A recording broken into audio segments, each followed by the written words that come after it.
I'd like to open the meeting of the Metro North Committee for February. I'd like to turn it over to Tom. Ron. Good morning, everyone. I'm only going to be at the introduction. I wanted to introduce Joe Giletti, the new president of Metro North. He's somebody I've known for over 30 years. He was at Metro North when I was president of Long Island Railroad, and he was contemplating his next career move, and that's when he went down to Tri-Rail. I think it's very fortunate for us that we've got somebody with his breadth and depth of experience. He started with Penn Central, worked at Conrail, and spent 15 years at Metro North before he went down to Tri-Rail, and he came back to us as leaving the job there as executive director. As someone who has worked at the MTA in one of its agencies and then worked someplace else, I can tell you there's benefits to that, because it gives you the ability to be pretty well grounded in terms of knowledge of the organization and its operations, but at the same time not solely wedded to a singular point of view from within the agency, because when you work someplace else you think of things differently. It's very fortunate for us that we have somebody of his caliber. He's going to be able to hit the ground running much better than any other candidate that we could find, and given the challenges that we all face in terms of what Metro North needs to do to restore its place in the industry, I'm glad and welcome him aboard. And I wanted to make sure that you knew that those were my feelings about Joe. Jim? Okay. Joe, you're on. Okay.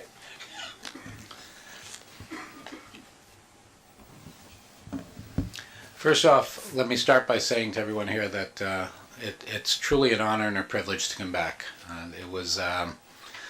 I was warned never to come to a president's job anywhere in the North in the wintertime, but it's very difficult when Tom Prendergast has called your chair and expressed that they'd like to have you back here, not to take that as an honor and a challenge. And it certainly has been challenging the first 2 weeks that I'm here. I appreciate the support that I've had.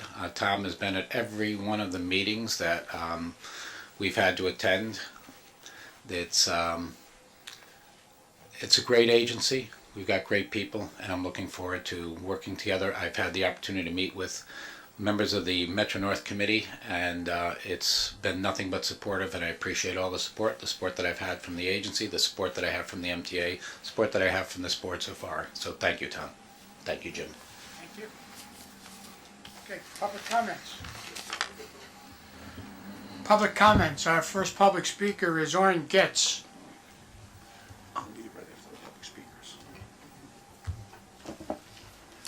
Good morning, ladies and gentlemen. First, I would also like to welcome Joe Giletti. I hope that we'll have good working experiences with him and see major improvements in the future. The first thing I'd like to bring up is the problem of additional cancellation of trains west of Hudson. Unfortunately, on the Pascagoula line, we've taken some hits. Train 1606, our morning express, has been canceled several times, sometimes just without notice. The train just doesn't show up, and then we're given a notice it's been canceled for some reason, like crew shortages or whatever. Also, on February 13th, commuters going on the Pascagoula Valley line were left stranded in Hoboken. They got on trains, and the trains were canceled, and the equipment was sent to Suffern, which was wrong. Train 1623, the 357, was canceled, and the 1625, the 439 were canceled. There was no notice that the passengers were just left floundering there in Hoboken, and that is dead wrong, and we need Metro North to work with New Jersey Transit to resolve these problems.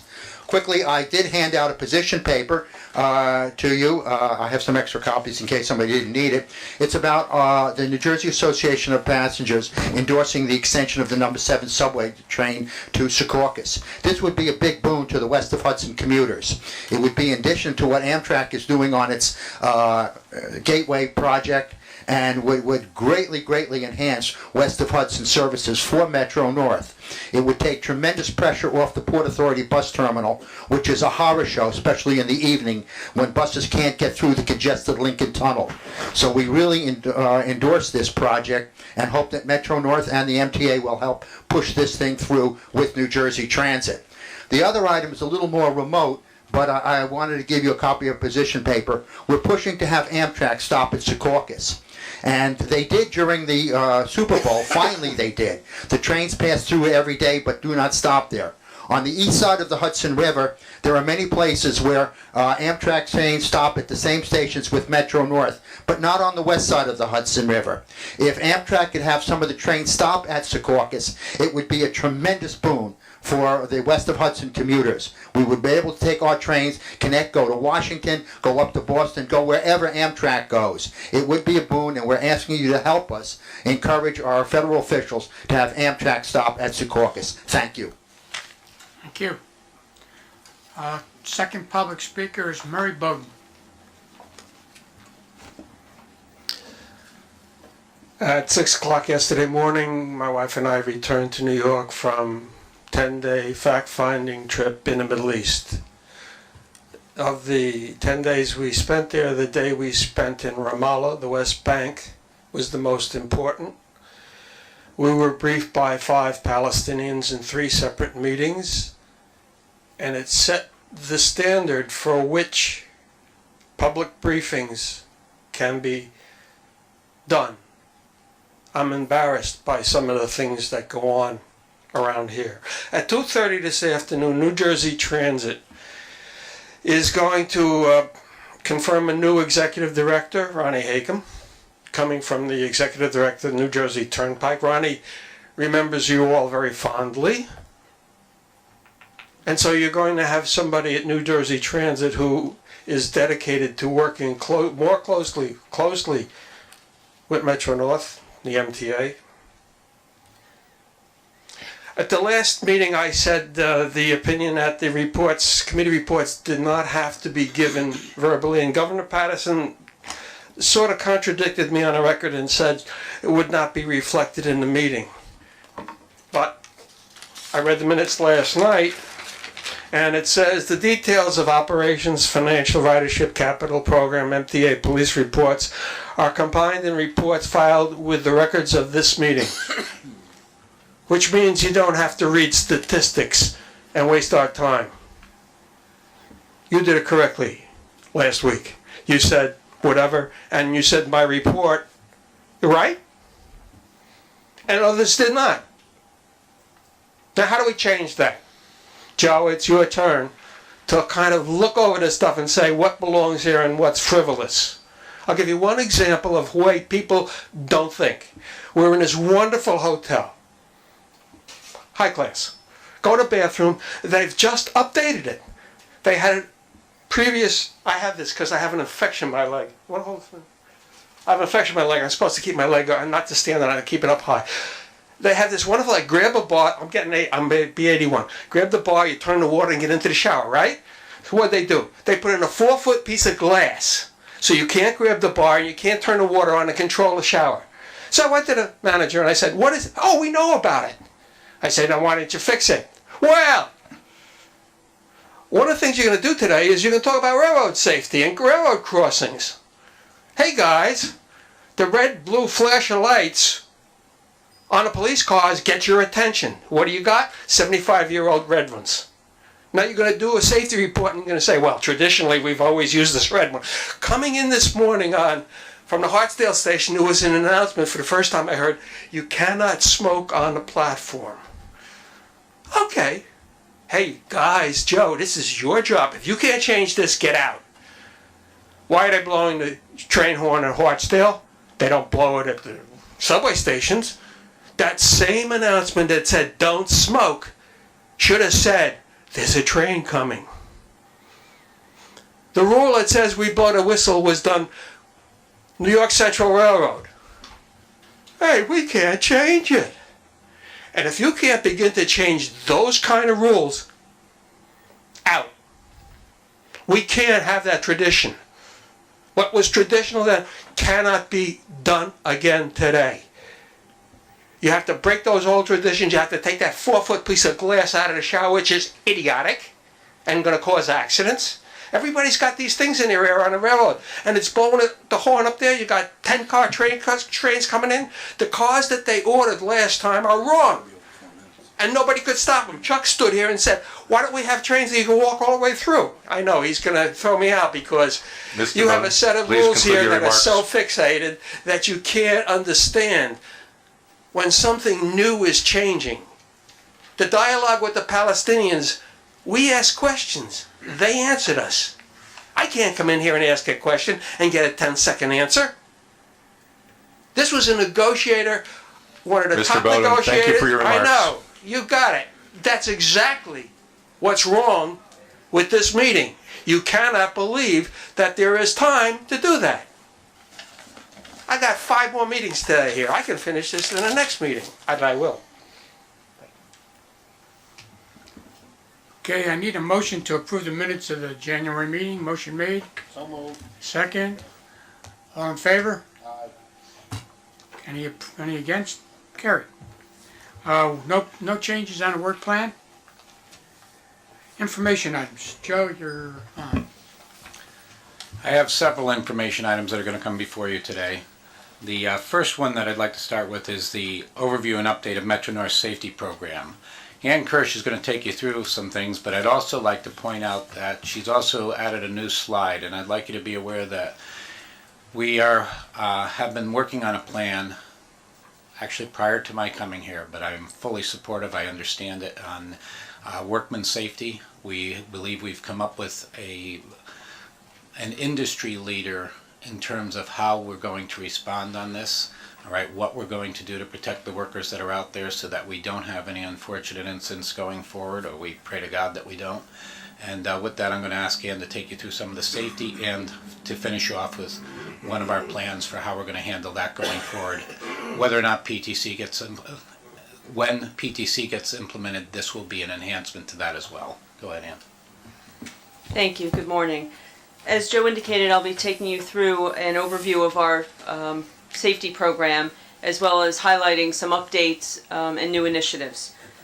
So as you'll see here, this is the reporting structure of the department, and actually, as you've heard probably this morning, there will be some changes to this coming forward. So we will be reporting to the President as the Chief Safety Officer, and this just breaks down the current division of the work, and security will be taken out of that going forward. This is to ensure that the safety focus is really highlighted and is shown to be paramount throughout the organization, and I think this will really do that for us. Excellent. This is our Priority 1 safety program. This gives an overview of the entire program and all of the elements of the program, breaking down objectives, standards, and policies, our support systems, the safety organization itself, and the programs that support the entire program. This has been an excellent program. We've developed this Priority 1 safety program back in the 90s, and it's been the foundation element of the entire safety organization here at Metro North. I think it's an exceptional program, and we try and enhance different pieces of that program as we move forward and realize that there are some areas that need improvement, and we'll highlight those as we go. This just demonstrates some of the objectives that are laid out, some of the foundation elements.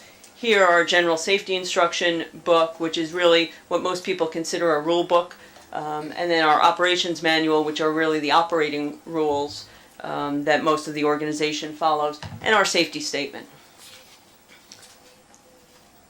We'll be updating our general safety instructions early in 2014.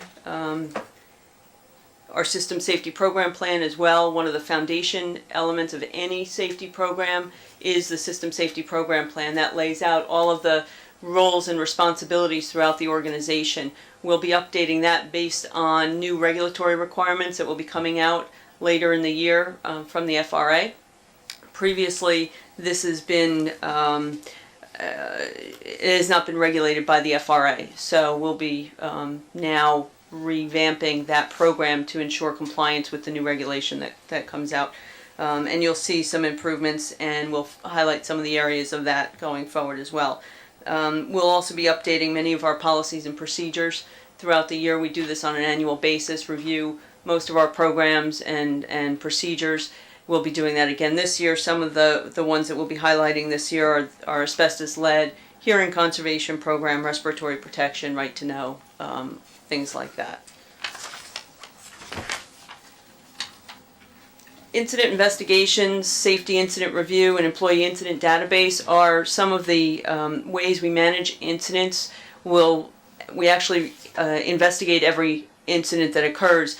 Last year we actually updated some of those report forms so that we could capture more data, and we'll talk about what we'll be doing with that data going forward, but we did update all of those forms last year to provide more detail and be able to capture more data that we can use for trend analysis. On a weekly basis, we focus on safety. We dedicate Wednesdays typically to safety and have a safety incident review meeting, either reviewing actual accidents that have occurred, injuries that have occurred, or near misses and unusual occurrences. And then we'll also be expanding, or we just have expanded, our employee incident database, and we'll be collecting all of this data from both those meetings, the tracking of information, as well as all of the data that's the element and data sets that are captured now on our incident report forms. Here you can see the progression of our safety program and how we have actually reduced injuries over the 30 years.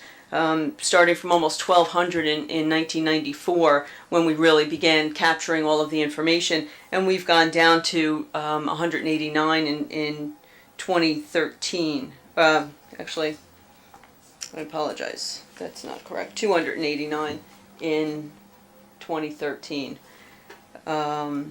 So we have had a tremendous reduction utilizing the Priority 1 safety program, but as we see now, we need to enhance elements of the program, and we'll continue to do so, and hopefully continue that downward trend in our total injuries and our FRA reportable injuries. One of the primary focuses has been communication and working throughout all elements of the all levels of the organization. We've got working groups at every level, starting with our local safety working group. That group actually focuses just on the employees themselves. There's little management. There'll be a management representative assigned to support that group of individuals, those employees, but they don't actually participate in those meetings. It's the local employees working group. Then we move on to the district working group. That group is aligned with our district operations groups. We have 6 districts, operating districts throughout the organization that fosters a team approach across the organization. All departments are represented at that level. And then we move on to our Priority 1 steering committee. That group really focuses on what we're doing and where the focus will be throughout the safety program from year to year. So that committee meets monthly, as does the senior safety team, which is chaired by the president and myself. So again, the key factor in those groups really is the communication effort involved. They do meet weekly and monthly depending on the level in the organization. We focus on communication throughout, including a safety helpline that was identified several years ago. We've had the safety helpline and we've publicized it more and more over the past year to get our employees to better utilize that. They can report things anonymously over that line, and then that gets managed by those districts out in the field. And we've started tracking in 2013 all of the information, the complaints or concerns that are raised in that helpline. Labor management partnerships are key going forward to this. We've really got to ensure that all of the employees and the labor organizations are part of the development of the programs and are fully involved in the safety program. Confidential close call reporting system, you'll see a little bit more on that, but that'll be a new initiative as well. And then tracking hazards. Previously, we allowed the local and district committees to track all of the information that was reported to them and manage that to try and develop a sense of ownership and pride in those committees. We've realized, though, that doesn't allow us to really do any trend analysis. So we'll be tracking that within the safety department now going forward and ensure that the corrective actions that are identified and developed are also tracked so we can better utilize that information. So the confidential close call reporting system is an FRA program. It's a voluntary, non-punitive approach for employees to report incidents and close calls to a third party. That third party is actually NASA, and they'll take that information, they'll take the reports from the individuals, de-identify information, and present it back to a Metro North peer review team that needs to be established, and that will include labor, management, as well as the FRA. That review team will scrutinize all of that data and establish corrective actions where appropriate. The review committee, again, consists of the FRA, labor, management representatives. So we look forward to that program. Some of the basic programs in our Priority 1 effort are job safety briefings, the foundation of every day. This allows employees to have an interaction between themselves and their supervisors, discussing all of the hazards that they'll be encountering throughout that day. 24/7 safety audits is are observations, non-punitive observations that are set to reinforce positive behavior. These are set up, they're scheduled with the employee, and a supervisor goes out, reviews those tasks, a task with an employee as they're performing it, to ensure that key safety behaviors are maintained throughout, with the idea that positive reinforcement will take over and ensure that those tasks are performed safely on a regular basis. Safety audits are group audits or individual audits that are unscheduled audits, similar to 24/7, but they're unscheduled. And again, those are interactions, and it just gives another opportunity for managers to interact with employees throughout the day. Efficiency testing is an FRA mandated program that reviews operational rules on a day-to-day basis. So again, it's an interaction with an employee, but these are rules-based. Job safety task analyses are there to identify, they identify and mitigate hazards associated with a specific task. That's something that we're working now jointly with the Long Island Railroad and New York City Transit to better utilize all of our resources and ensure that we have all of the job tasks identified and all of the hazards associated, and then develop mitigations to prevent further incidents. Going from that job task analysis, we'll be then developing a hazard management program. This, I think, is key going forward, because this really will identify the hazards associated throughout the railroad. We'll be looking at individuals, their tasks, specific functions throughout the property. We'll look at the frequency, the probability of occurrence, and the risk associated with that, and develop an ongoing program. New York City Transit has a program already in place, and we'll be working with them to develop a program here. Employee incident analysis. As I spoke before, all of the data that we're now capturing will be used to better analyze the incidents that are occurring.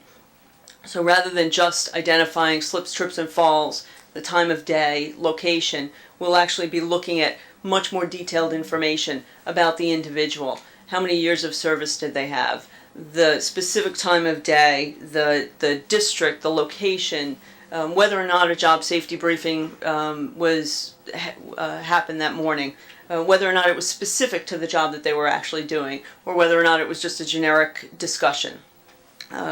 Whether or not the person worked overtime, were their qualifications in order? Did they have sufficient qualifications? Were they all up to date?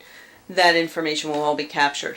And then we'll utilize that to develop some reports that are shown here. These are just some examples of what we'll be using and developing going forward. The time of day is on your left and the years of service on your right. And this actually shows some very specific information about incidents that are occurring. It's very clear that between 0 and 5 years of service, the majority of our incidents are occurring. So those are some areas that we'll now be focusing on going forward. Incident investigation team is also a new initiative. We developed this in October and are staffing out that team now. We'll be focusing on doing all of the incident investigations for critical and major incidents that occur. We'll be developing root causes and analyzing trends for the incidents. We'll be tracking those recommendations that come out of the incident investigations and ensure that those are implemented throughout the organization. The capital program group also has a very robust safety program within that organization. It does follow the guidelines of our Priority 1 safety program and all those elements, but they've identified something more specific to work with those contractors that's more focused on what their needs might be. So they've identified goals, they go out and educate those contractors, and then they audit based on our Priority 1 safety program. They utilize the same types of audits that we do throughout the organization, specific to the contractors.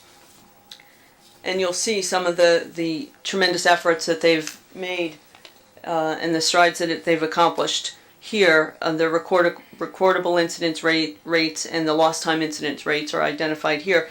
They've exceeded all of their goals over the years, and they've done a tremendous job really at reducing the contractor injuries.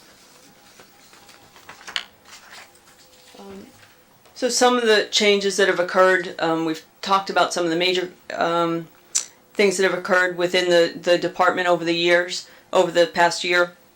We've actually identified and are in the process of hiring some of the incident investigation positions. We've added the senior analyst position to really show the focus on safety and utilize the data that we're developing. Emergency management, one of the elements, of our safety organization, certainly involves our fire brigades. You've seen those members in Grand Central. They've responded to over 1,400 emergency calls in 2013 alone, along with the Fire Command Center, which is the fire safety director for Grand Central Terminal.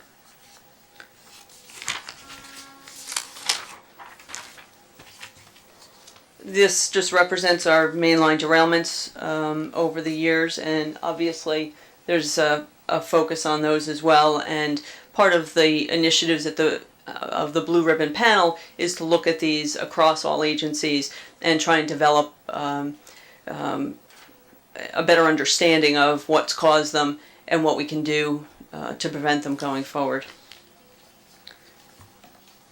These are our safety goals. We've identified goals year to year. 2013, obviously, we exceeded our goal based on all of the major incidents that have occurred. So we'll be maintaining the same goal for 2014 that we had established for 2013. And the same on the customer safety goals as well. And we'll be maintaining the 2013 goal for 2014. This graph represents the 5-year lost time and restricted duty injuries, and again you'll see the spike in 2013 as a result of the major incidents. And again for the customer injuries. And this last slide here represents the grade crossing incidents over the past 5 years. As you'll see, the spike in 2011, that actually represents 4 incidents that occurred at private grade crossings. 2 of those incidents were at public grade crossings that are maintained by us and we're responsible for, and 4 at private grade crossings. So that concludes the major portion of this presentation, and as Joe indicated, we'll be putting up a slide to show you our enhanced employee protection system. So it's a little difficult to read, but you do have the slide in front of you, and I can walk you through that. This, as was indicated, was a system developed collaboratively by our vendor and our CNS department to better enable our roadway workers to control their protection. That actually puts the key in their hands. out in the field so that they have control over what happens to them. It starts off with the roadway worker in charge requesting a block on the track within the designated limits that he's established. He speaks to the rail traffic controller, makes that request. The rail traffic controller then places the block on the affected track. The system itself now, that's the new design in the system, generates a random code and sends that code along with the limits that have been established to the roadway worker in charge via a pager device. The normal process is then followed, completing an M form or a movement form that establishes the authority for the roadway worker to be out on the tracks and occupy that segment of track. The roadway worker in charge confirms those limits of the block by reading the information sent to him from the system to the pager, and then reads that back to the rail traffic controller. They read all the information back except for the code that was randomly generated. That code remains in his possession until he decides to give up his occupancy, his track occupancy. Once that's all confirmed back and forth between the roadway worker in charge and the rail traffic controller, then the rail traffic controller will authorize the employee to go to work out on the tracks. When the roadway worker in charge is complete and decides he wants to clear up when he's finished his work for the day, he will make sure all of his employees are clear, the tracks are clear of all equipment. He'll go into the clear, contact the rail traffic controller again, and advise him that he wants to relinquish the track. And at that time, he will read this randomly generated code to the rail traffic controller. Rail traffic controller cannot release that block without that code being input into the system. Once the code is input into the system and the system says, yes, this is the code that I sent initially for this particular block, and this happens individually each time a new block is requested or each time an employee wants time out on the tracks. Once the system is satisfied that it's the same code, the RTC can go ahead and say, okay, release the block, and then the track is back in his control. So it's a tremendous advancement, and we really do think this is industry leading at this point, and we're looking forward to being able to share this with others going forward. First, Ann, thank you very much. And you're getting this diagram as it's being worked on, so I want you to understand that I appreciate that it's been thrown together to give you kind of a precursor to what's going on. The other end of it is that I also want to be very clear that our employee in charge are both male and female, so it'll be a he or she has the ability to go and do this as we're going forward. We are very proud of the fact that we've come up with a system that truly puts the protection back with the employee, and the employee cannot, the employee will be in charge of that protection going forward. So therefore, even the dispatcher does not have the ability to override that employee when the employee has pulled that track out of service. We'll go through a learning curve on this, but it's one of the, from my end, and I was actually here in 1982 when I co-wrote with Vinnie Marlowe the rule book for the agency. We evolve, and this is an evolvement in the right direction going forward. The other end is that I need it to be very clear. I know you've heard that safety is the #1 priority, but you've also heard that there's some question as to whether or not that's truly believed. It is believed with this team that's in there right now. I'm going to tell you that the chairman, Tom Prendergast, has made this safety is the #1 priority. Everything that we are doing is being done in coordination with the MTA and with the chair from the MTA.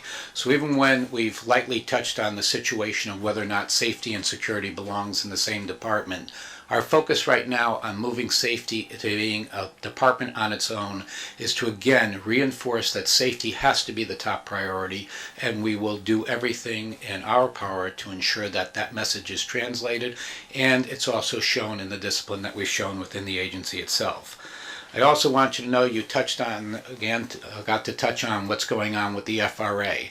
I have been intimately involved with the FRA on this. We are negotiating it right now. The chair is intimately involved, and what the chair Prendergast comes out with will be a system that again, from the perspective of the New York systems taking a lead and having the lead on looking at safety programs going forward, the chair is looking at doing that as well with a partnership with the FRA, and we will work on that and get back to you as that further evolves. At this point, with your indulgence, okay, I'd like to go to the adopted budget and financial plan, and Kim Porcelain, if you can take us through that. Good morning. Presented in front of you today is just Mr. Chairman, will you permit a question now in response while Ms. Kirsch is in? Mr. Kirsch, I believe that freight lines like CSX use the tracks. Do they not, that Metro North does? Yes, they do. Did you play a role, did the department play any role in the CSX derailment in terms of investigation following that event? Yes, we did. And that occurred approximately 4 or 5 months before the December derailment, am I right? Yes.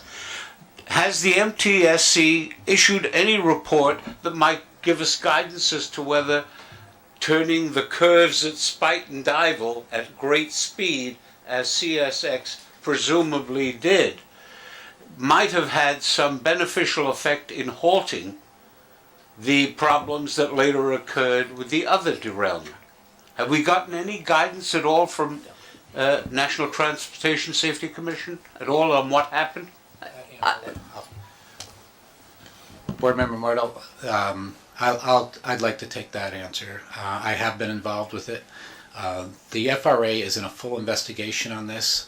I know that if you've seen the press that there's a lot of people calling for the FRA to come out with some of its findings. They have not yet, and we are working with them. So what I would like to say is that as soon as we've reached an agreement as we're going through this, and as soon as the FRA is in a position to release some of its findings, I will be happy to make a call to you and to the other board members and let them know where we're going with it. But right now that is still under investigation, and I'd like to have the latitude of being able to get back to you on that as we develop more information on it. I have no problem with that, but I do have the following concern. Sure.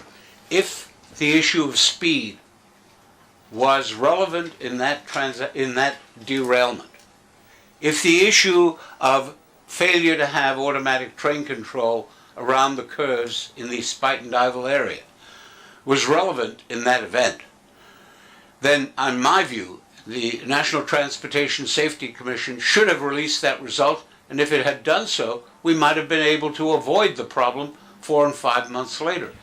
And it seems to me they were very quick to respond on the December crisis and very slow to respond on the earlier one.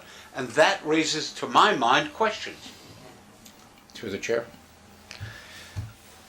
I'm going to say to you that they weren't in the exact same location and the conditions were not the same. And beyond that, I don't want to go further into it without having a discussion with you. I live there. I know what the conditions are. I know what the places are. So does the distinguished former borough president of the Bronx. So I know it was. It wasn't the exact same space. But it wasn't a half a mile and it wasn't a quarter of a mile away. My point is, the fact is they have been taking time, in my view unduly, where it might have been informative to the people in connection with the December derailment. I'm certainly happy to give you all the time you need. It's a past event, but it seems to me it's a relevant one. Comments are noted, and I will get back to you. Thank you, sir. Kim? Could I ask a question, Mr. Chairman? Thank you, Jim. Just a more generic safety question, but while we're on the topic of safety, the first problem that Mr. Merdler just discussed, the freight, with respect to our allowing others to use our tracks to carry specifically freight, I guess CSX, how can we be sure we know what is being carried? Could you just remind me of that, please? And what steps do we have in place to be able to verify that certain things are or are not on those trains? To the chair. I'm going to actually ask that John also participate in this, but I would like you to know that every train that's coming on has as the need, and it's actually a mandate that they have to let us know what's going to be coming at us. What you are also asking is part of what we are working with in terms of the solution going forward. There's a number of things that are being recommended, all right, and we're working through that right now. John, do you want to add to that? Yes, to answer the question about how do we know what they're carrying, per FRA regulations, freight carriers that carry any type of hazardous material need to identify that material on their manifest. That is basically communicated between the CSX Control Center and the Metro North Control Center with regards to number of cars carrying hazardous waste and where they are actually located within a consist.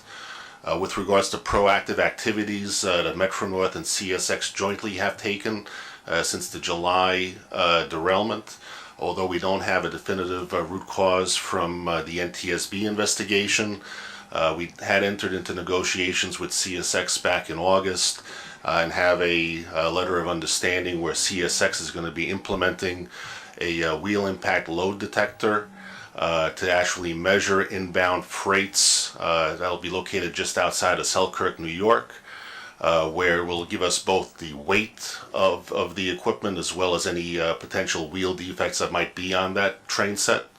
That'll be done such that prior to arriving on Metro North, we know we have no increased safety risk because of freight entering onto our property. In an associated manner, for trains going northbound out of the Harlem River Yard or Oak Point Yard, CSX has committed to installing what they call a weigh-in motion system that actually provides more accurate weights of every single wheel that's actually exiting Harlem River Yard and entering onto our property at CP8. That location also will be equipped with a dragging equipment detector and third rail rake-off blocks to verify that the trains leaving the Harlem River Yard do not pose any additional risk to the Metro North operation. The things you don't mind if I follow up here? The things that you just mentioned address the incident that happened with respect to what I understand that's being looked at, the weight. But let's just think about something that has not yet happened. Is it a trust and verify situation with respect to the types of freight? How do we, in fact, verify and that we're not just relying on trust as to what types of materials are in the cars on our tracks? John, I'll take it. Through the chair. First off, there is already FRA regulations on this, okay, that is a mandate for what they have to have there. What they're carrying in their consist, which is critical for us to know in terms of the safety. What you've heard is going in, which again I'm extremely pleased with, because it not only ensures that anything that's coming onto our territory is automatically going to be detected for potential flaws, but you add to that what's already in place with the FRA in terms of the notification for the types of materials that they're carrying. It gives us enough level of comfort that we do know what's coming at us, and there's built-in safety systems that will automatically protect our railroad from the incidents that are coming forward. So I'm comfortable that it's some of the best stuff that I've seen come forward in the industry, and it's going to give us another level of protection over and above what was already there. I hope that answers. Yeah, I'll follow up. I don't want to derail from the purpose of the rest of the meeting. Perhaps poor choice. Excuse me, yeah, poor choice of words. I thank you very much for that report. It answers a good part of the question that I put forth, even though the NTSB has failed to do so. But I have one other question. If they had you, maybe they'd do a better job. Here's my follow-up, if I may. Do we know whether their trains have the alerters and the other safety issues that you have put in place since the derailment in December? It's my understanding that CSX does have their locomotives equipped with alerters. They also have an onboard cab signal system that's compliant to our wayside systems. Do they have cameras by any chance to detect whether or not... John, I'll handle The industry right now, there's a recommendation coming forward for cameras, both outward and inward facing. It's going to be an industry reaction to it. I'm going to say at this moment in time, I do not believe that they have the cameras on board, but the decision on cameras will come out as an industry decision, and we'll all be reacting to it. Let me, if I may, make clear why I'm pressing this point. Not only that the event occurred in a relatively similar area 5 months before a fatal accident, but also because the people who live in that area have communicated to the community board in that area, that for months, if not more, the trains operated by CSX were speeding through that area both ways at all hours of day and night, or whenever they were running. And it's something that I would urge you, it's obviously not something you're doing, but it's something that you might want to keep in mind in terms of their speed. Can I respond? Sure. I just want to respond on two parts to that. One is that I've been working with the NTSB for close to 40 years. It takes them a long period of time to come out with the reports because they truly do go through an extremely detailed analysis. And I'd like to send you some of their reports so you can see. And the only reason I'm saying that is that I don't want us to be in a position of being viewed as being critical of the NTSB. I know there's a lot of frustration over how long it's taking for reports to come out. But I also, I appreciate the acknowledgement that you've made over what we've already done and are in the process of doing. And a lot of that is done in a way that it does not interfere with the NTSB, but starts to enhance some of the insight that we're getting. So I do want you to know that we are in conversation with both the NTSB and the FRA. I hear you on the other parts, and I'll be happy again to set up a meeting and talk to you a little bit more about it. Sure. Let me ask, are we under time constraints here? Because if we are, I'll hold back on this. 9 minutes. You got 9 minutes to finish the meeting. We got work to do. Okay, if we could take it up next month, maybe. Kim, we're back with you. Good morning. I'll be brief. The February financial plan presented in front of you is informational item. It's the process of taking the adopted budget approved by the board back in December and reflecting highlights of certain estimates that were carried at the MTA level to the agency individual budgets. It's also going to present a 12-month allocation of the 2014 budget for reporting and analysis during this year. Any questions? I have two quick questions, Kim. On page 15, where you specify the ins and outs. First of all, the 3/4 of the way down the page, $10 million from Con Ed. Is that just in our budget and our dream, or has that been decided on? Discussions and negotiations will be continuing with Con Ed. At this time, this number represents an estimate and a recognition of the ongoing discussions with Con Ed. How does that compare with the rebate that we The rebate itself actually was a board-approved item, understand? and About how much was that? that's running year-to-date approximately $4.2 million, and on target to our original estimate. Which was 11, was it, or $4 million. 4 million? Oh, Yes. okay, all total. Secondly, I note in there that we're allocating funds for real-time train status information monitors, totaling $12.3 million over 6 years. And this is the first bullet point. Right. And my question is, and this may be for you, Joe, to consider, from a customer perspective, those signs are important, and they exist in other parts of our system. And to stretch basically a small dollar item like that out over 6 years for reasons that of sort of budget integrity, it seems to me is kind of putting the being unduly cautious, and the benefit, I think, of doing it on a much quicker schedule would far outweigh whatever the cost in budget dollars is. I'll take that into consideration. I don't have enough time right now to be able to give you a quick answer on that, so let me get back to you. Okay. Next is our annual operating results for 2013. John, can you take us through that quickly? Quickly. Obviously, as we discussed previously, 2013 was a very challenging year for Metro North and our customers. As just discussed, Hudson Line customers experienced two significant service disruptions: the CSX freight train derailment in July and a Metro North passenger train derailment in December. Harlem Line customers experienced some additional delays starting in July due to reduced operating capacity in the Bronx as we performed required track work.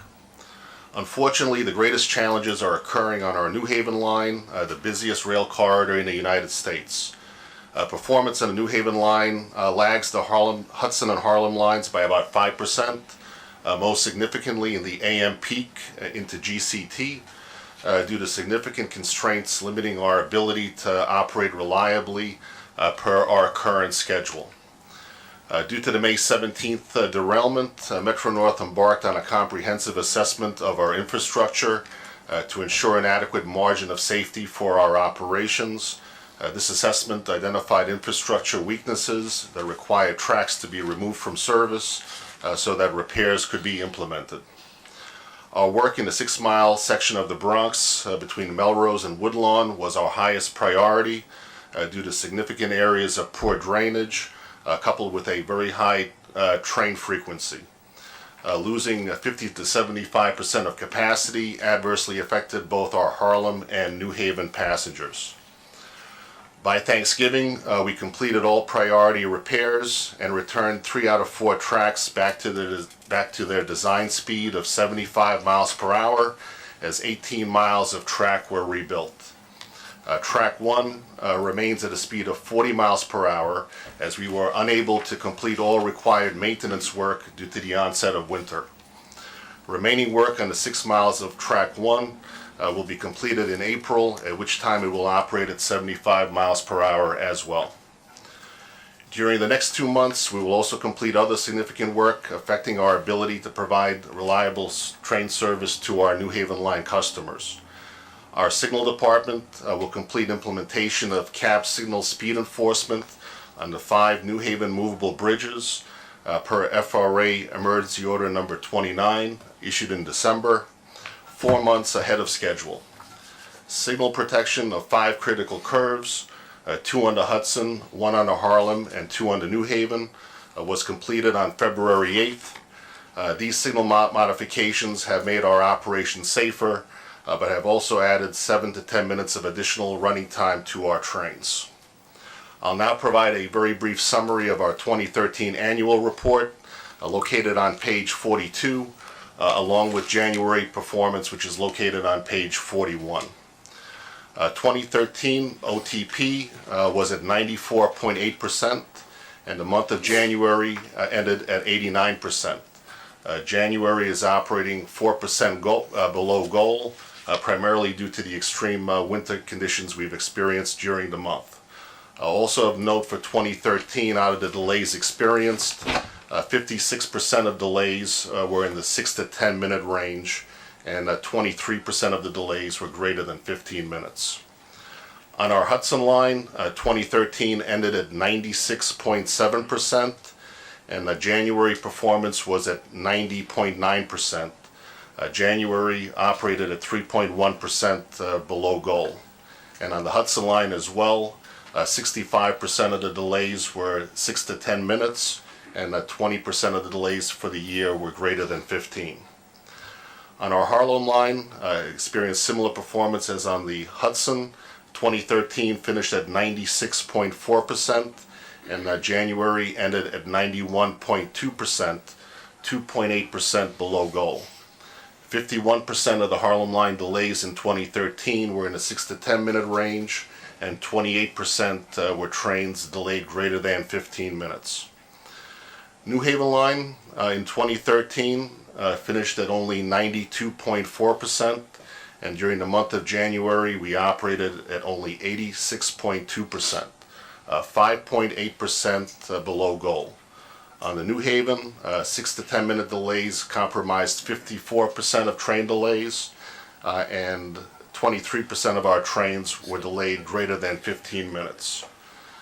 With regards to CONSIS compliance, in 2013 we operated at 99.7%, and for January we operated at 98.3% with regards to the number of available cars per our schedule.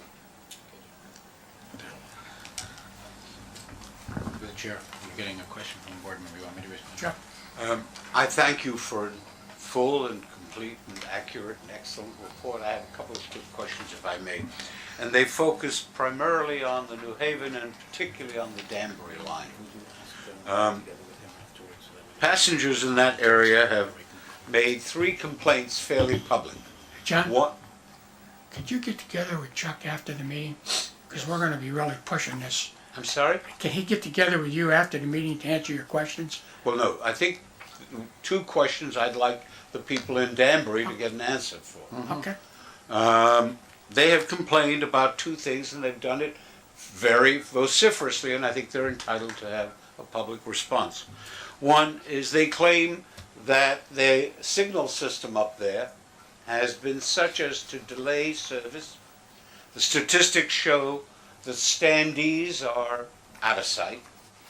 And that's problem number 1. I would like to see if we can give them some assurance, if that is at all possible, that we are mindful of it and we're going to do something about it. And number 2, they've complained that the M8s, which were supposedly snowproof, are far from snowproof, and that they've had a fair amount of trouble with that. If you can give them an answer, I would appreciate it. I'll provide a brief response to both issues, Mr. Myrtler. Unfortunately, our Danbury branch customers, as you've noted, have been experiencing delays during this winter due to nuisance activations of our new technology crossings that were installed with signalization of the Danbury branch. To date, we've had no issues with the signals themselves, but we've had issues with the crossings coming down where they're not supposed to. We've had no failures of a crossing to come down when a train is in the area. This causes us to operate with a stop and warn condition, which generates on average 10 to 15 minute delays for our Danbury branch customers. Metro North and CDOT are working together with the supplier, which is Alstom/Invencis, to bring a resolution to this issue as soon as possible. And we are currently developing an alternate operating schedule to provide service that is more reliable. With regards to the concern about the M8s, during the month of January, we experienced some snow-related issues with the M8s, which were related to some snow ingestion into a cooling blower. Our contractor, Kawasaki, has developed a modification, and that's currently being implemented on the fleet. Those failures required a short-term shopping of a number of cars in January, but all of those have been returned to service. And typically our New Haven M8 availability is running above 85%. So we did have some issues. Our capital department, working with Kawasaki, identified root cause, and those should be behind us for the upcoming winter. Thank you. Cogent, fully understandable information. Just give me one more piece of information. What are we doing with respect to the standees? I'd like to ask Mike Schiffer to answer that question, our VP of Planning, because that's associated with some other schedule improvements. Thank you very much. One of the things that we're doing is taking a comprehensive look at the New Haven line schedules. We're looking at those schedules by station to station running times as well as capacity. And we expect for the May schedule change to reshape that. That will be the first phase of a multi-pronged approach to reshape and rethink the schedules for the entire railroad. With respect to the standees, we're also reporting, reshaping our approach to standee reporting. Currently the reporting is designed to consider normal circumstances, considering ridership and how you might address train capacity for that. It does not include, however, situations such as weather or incidents or other disruptions. For those kinds of incidents, typically you're not out there counting the specific standees, but it's acknowledged that there are significant numbers of standees experienced in those situations. What we are doing is addressing that with capacity distribution appropriately.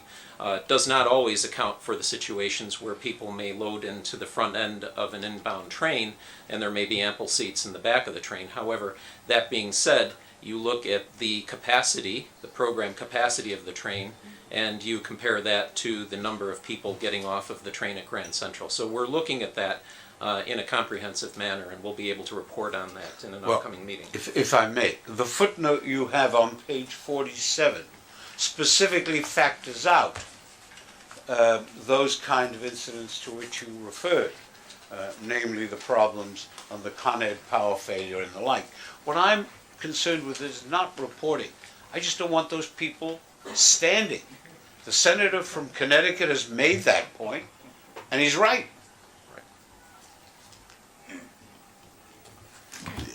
Jim, I think, speaking for myself at least, and perhaps for Chuck, that there are a lot of latent issues that need to be discussed in open meeting, and I'm wondering if we can request perhaps a half-hour additional window next month so that we can get some of this out on the table. I just put it forward as a suggestion. Okay, we'll make a request. Okay. Next we have, in your book, we have the elevator and escalator service report. If you have any questions, we can, Chuck. The elevator report shows that there was at least one entrapment on every single elevator. Now, my concern is that there are some of us in this world who are claustrophobic. And for those folks, the traffic, however brief, is a very serious problem. Is there anything more tangible you have been able to do? With regards to the entrapments, we've had entrapments on 7 elevators, not exactly on every single one. What's listed on page 60 are only those elevators where we did have entrapments themselves. Most of our entrapments are typically 5 to 8 minutes on average.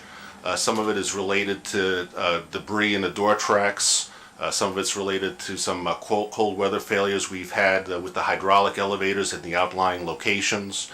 Our maintenance of way department, in particular, our stations and facilities group, will be working with our contractor to do an overall evaluation on how we can potentially do a better job hardening our exterior elevators to the cold weather. Every time we have a significant number of days below freezing, we do suffer with the cold temperatures, and we're going to come up with some strategies on how to address those going forward. Make the point to you that exterior elevators, all of those other than Grand Central, you can provide for. Absolutely. Our hydraulic elevators do have some heat, but again, when the temperatures become extreme, it's not sufficient, and that's what we're going to look to enhance going forward. Okay. Randy, quickly, your last 2 items. It's being presented at Finance, just to highlight, under Taste New York, walk-in retail store in Grand Central represents an expanded commitment to the New York State Economic Development Initiative that the commissary is already involved in. Again, it's a real estate item that can be discussed offline. Details are in the book. Okay, thank you. I just got it. 200 and...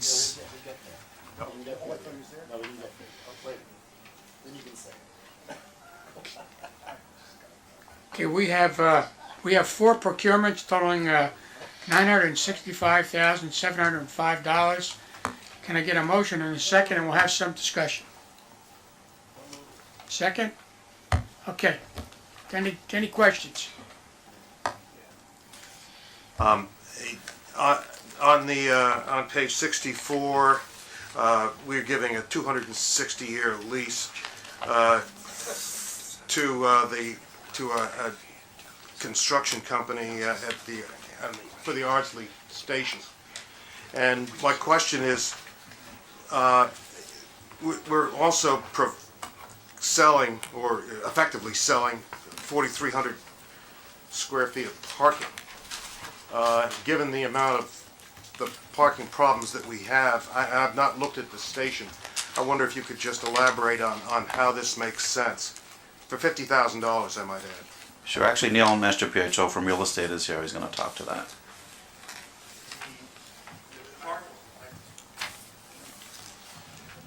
Did somebody say that? Yes, he's coming. The area that's going to be used for parking is currently undeveloped.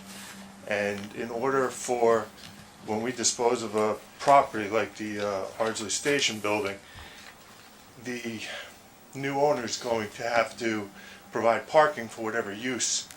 So if you don't have parking, you won't be able to effectively use the building. So that's why we have the the parking, the vacant land going with the building. But, I mean, really, $50,000 for the combined package here, and you're giving up 4,500 square feet of parking? I don't understand that. One of the goals of the program is to avoid over $3.5 million in rehabilitation expenses that we're looking at to deal with that station that we're not actively needing at the moment, and ongoing maintenance as well. The area that Neil's talking about will impair the ability for the agency to dispose of the asset without having that parcel to have some small parking. Well, not to beat it up, but do we have to incur the $3.5 million in rehabilitation costs now? Is it a safety mandate or something? Well, maybe we can follow up with you on that and get you the rest of the details. Mr. Chairman, I think the Wyandotte experience on Long Island demonstrates that the construction of housing, the construction of shopping in the areas immediately adjacent to railroad stations is a rare opportunity that's growing across the country. It seems to me that everything that Jim Blair has said is correct, and I therefore move to table this item.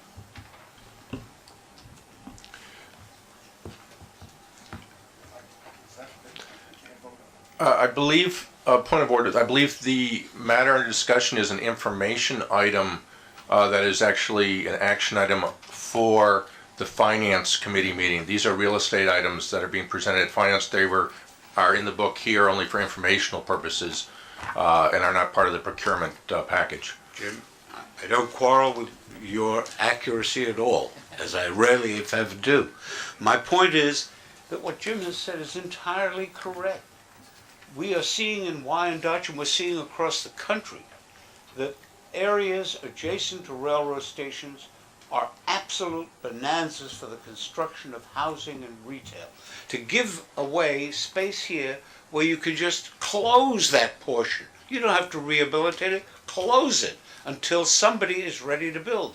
Somebody here is going to get a windfall, and it isn't us. It should be. Okay, I have a motion and a second on all the procurements.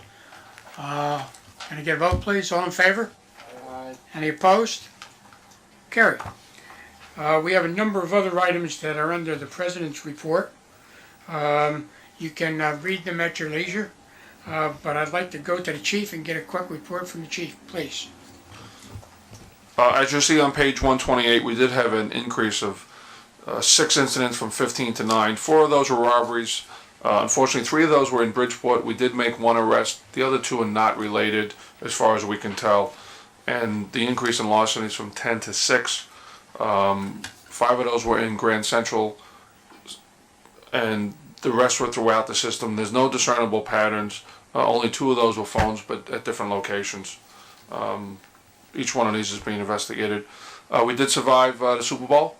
And that Saturday was a busy day for everybody, and we're gearing up for St. Patrick's Day, which is a Monday this year. So, if there's any questions. Jim? Yeah, not on safety, but Jim Henley, can, by approving this, the procurement items and the information items, is that implying to finance that is going forward with the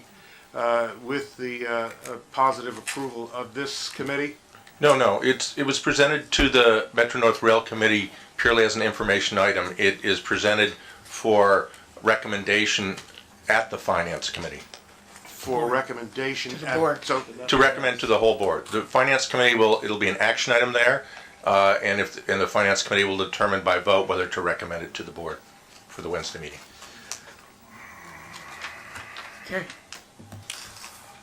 Okay, anything else to come before the board? Okay, our next meeting is Monday, March the 24th at 8:30 a.m. Motion to adjourn? Second? All in favor? That's the questions I didn't get answered today.